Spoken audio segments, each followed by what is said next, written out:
Marvel has a lot of characters, and I mean a lot of characters. It's been around since 1939 and has entertained many audiences through many different mediums, starting with comic books, of course, which in its extensive history has led to many interesting and creative collaborations.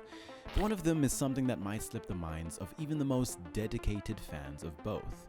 The Weeknd's own original Marvel superhero, Starboy, debuting in a comic book that only lasted a single issue. Let's dive into the story behind it, in it, and the crazy reason why a second issue was never released. Now, firstly, Marvel's always been down for an interesting collaboration, and The Weeknd's comic isn't the first time a musical artist has featured in their comic books. With specials featuring the likes of Eminem being hunted down by the Punisher, the Beatles being Skrulls who came to invade Earth but decided that money and power were better, and Doctor Doom going against Kiss, whose special comic had the band members' actual blood mixed in with the red ink. Yeah, this controversial gimmick helped it sell crazy numbers, by the way. Now you're probably wondering to yourself, what's the Weeknd's superpower? Coke laser beams and materializing desperate beautiful women out of thin air? I can't love you unless I got some superpowers. Well, unlike these crossovers, The Weeknd's comic book didn't feature him as his musical persona, but as a new character, Jeremiah Starr, the son of a rich, successful scientific genius and the CEO and founder of Solar Enterprises, Isaac Starr. Soon after the release of his huge third studio album, Starboy, the album from which this comic is inspired, The Weeknd did an interview with Beats One where he explained how it came to be. You know, he's a character that we kind of created, you know, and it's so funny we wanted to make a comic book strip out of him as well. It's tough, man. We want to partner up with like something, you know, respected, like a Marvel or like DC or something. I don't want to just put out a comic. Yeah. I want to make it an event. Written by The Weeknd himself alongside his creative director Lamar Taylor and veteran comic book writer Christos Gage, Starboy takes place in the city of Alphatron. The police force is struggling to eliminate a crime lord by the name of Jack the Chef Smiley, a purple serial killer who's united all of the city's gangs under his leadership. Oh, and he eats people. There's actually a panel within the first couple of pages that shows the aftermath of one of these attacks, and it's straight out of the movie Seven. Like, they literally show us what's in the box, and it really sets the grim tone. Oh, what's in the box? So Isaac and Jeremiah develop a Robocop-esque robot controlled by AI, managed by the police force to get rid of Smiley and his cronies.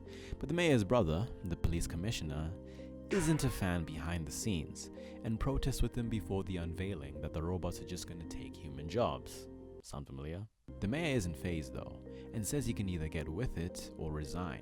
So the commissioner teams up with Jack Smiley, his first mistake, and together they break into Isaac and Jeremiah's laboratory to destroy the robot's control chip and eliminate Isaac, which is conveniently when Jeremiah returns from the club and is used as a tool in this struggle.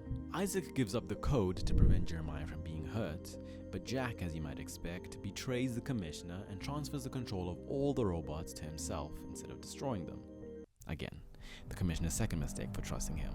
And then he eliminates the commissioner and Isaac before throwing Jeremiah in a machine he built called the Star Chamber, a device that converts ambient cosmic rays into clean energy. He's absolutely scorched and consumed by the desire for revenge, probably becomes Starboy? I don't know, because that's where the first issue ends, with a to be continued. And unfortunately, as you know obviously, we never got to see this character again.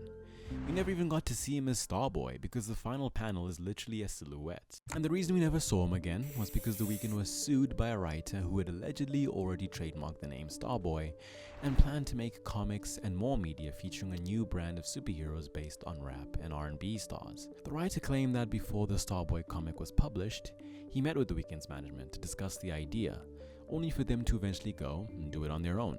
And so ultimately, as the writer's lawyer would say to a certain celebrity gossip website, the case wasn't about who created or first used the Starboy name, but whether a songwriter automatically, without filing a trademark application, obtains the trademark protections for all later uses of a word, even if those later uses have nothing to do with albums, song titles, music, or lyrics. The Weeknd's legal team also tried to argue that the writer didn't include comics in his original trademark application until after the Starboy comic was announced.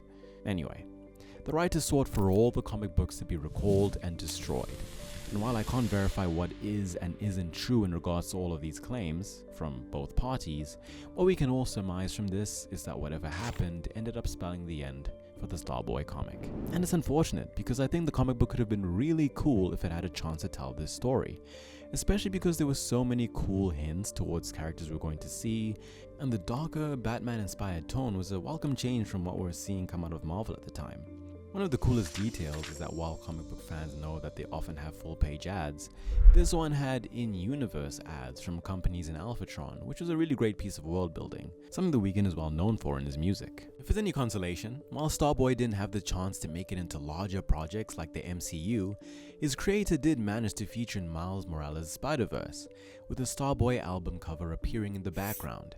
But since it's Miles' universe and it's different from ours, the name of the album is Kissland, the Weeknd's debut studio album, and is credited not to The Weeknd, but to his real name, Abel Tesfaye.